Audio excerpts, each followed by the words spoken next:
بسم اللہ الرحمن الرحیم اللہم صلی علی محمد وعلی آل محمد۔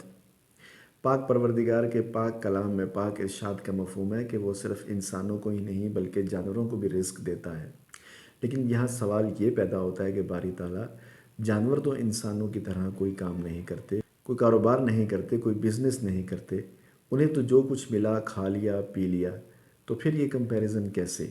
اسی طرح جانوروں نے کوئی یوٹیلیٹی بلز نہیں دینے، مکان دکان کا کرایہ نہیں دینا، بچوں کے اسکول کی فیس نہیں دینی، نئی گاڑی نہیں خریدنی اور دوسرے ملک سیر کو نہیں جانا۔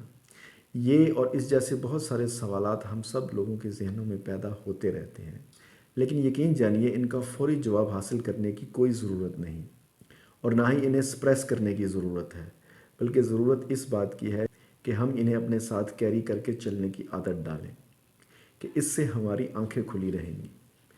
یہ نہیں بلکہ دل کی آنکھیں۔ سورہ حج آیت نمبر 46 میں ارشاد ہے، بات یہ ہے کہ صرف آنکھیں ہی نہیں بلکہ وہ دل اندھے ہو جاتے ہیں جو سینوں میں۔ اللہ ہم سب کو ہدایت دے کہ ہدایت اسی کے ذمہ۔ خیر، اب آتے ہیں اپنے موضوع کی طرف۔ سورہ عنکبوت آیت نمبر 60 میں ارشاد باری تعالیٰ ہے، اور بہت سارے جانور ہیں جو اپنی روزی اٹھائے نہیں پھرتے، ان کو بھی اور تمہیں بھی اللہ تعالیٰ ہی روزی دیتا ہے۔ اگر ہم براڈر اسپیکٹرم میں دیکھیں تو انسان اپنا رزق، اپنی روزی اپنی سروسز کے عوض ہی پاتے ہیں۔ کوئی جاب کر کے اپنا رزق کماتا ہے تو کوئی کسی کو جاب پہ رکھ کے۔ تمام بنیادی کھانے پینے کی اشیاء جیسا کہ گندم، چاول، گوشت وغیرہ سے لے کر تمام ویلیو ایڈڈ پروڈکٹس جیسے کہ burger, pizza, cake, cold drinks وغیرہ حاصل کرنے کے لیے ہمیں کچھ نہ کچھ پہلے ارن کرنا پڑتا ہے۔ ہاں، یہ ضروری نہیں ہے کہ ان تمام اشیاء کو اگانے، بنانے اور تیار کرنے میں ہمارا کوئی ہاتھ بھی ہو۔ مثال کے طور پر الیکٹرانکس اشیاء جیسا کہ ٹی وی، موبائل فونز وغیرہ کو بنانے، تیار کرنے اور ان کو کاروبار کرنے والے لوگ کسی قسم کی بھی ایگریکلچر ایکٹیویٹیز میں حصہ نہیں لیتے۔ اسی طرح بہت سارے ڈاکٹرز، سائنٹسٹس اور بلند و بالا عمارتیں بنانے والے انجینئرز بھی کوئی کھیتی باڑی نہیں کرتے۔ اور تو اور بابر اعظم اور وراٹ کوہلی جیسی بڑی بڑی سیلیبریٹیز بھی کسی قسم کی کوئی کاشتکاری نہیں کرتے۔ ان کا تو سارا کا سارا فوکس چوکے چھکے مارنے یا اپنی ٹیکنیک کو بہتر کرنے پہ ہوتا ہے، لیکن اس کے باوجود ان کے پاس کھانے پینے کی ایسی بہت ساری اشیاء وافر مقدار میں موجود ہیں کہ جن کا ایک تپتی دھوپ کے اندر محنت مشقت کرنے والے مزدور یا کسان تصور بھی نہیں کر سکتے۔ تو طے یہ ہوا کہ انسانوں کو ملنے والا رزق دراصل ان سے وابستہ اکنامیکل یا کمرشل بینیفٹس کی وجہ سے ڈیفائن ہوتا ہے۔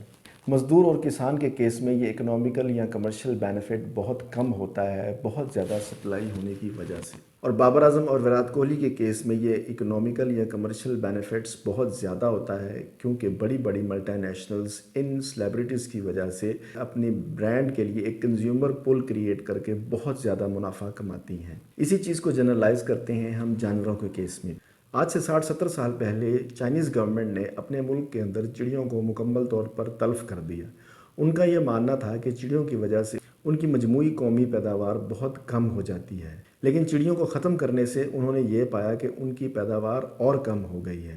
آپ میں سے جو لوگ جاب کرتے ہیں وہ بالعموم، اور جو لوگ کسی نہ کسی کاروبار سے وابستہ ہیں وہ بالخصوص اس بات سے بخوبی واقف ہیں کہ کمپنیاں یا آرگنائزیشنز اپنے امپلائی کو ایکسپنس کے طور پہ دیکھتی ہیں۔ دیکھیں، بنیادی انسانی ہمدردی اور ہیومینٹی اپنی جگہ پر، لیکن آرگنائزیشنز کا دیکھنے کا طریقہ کار یہی ہوتا ہے۔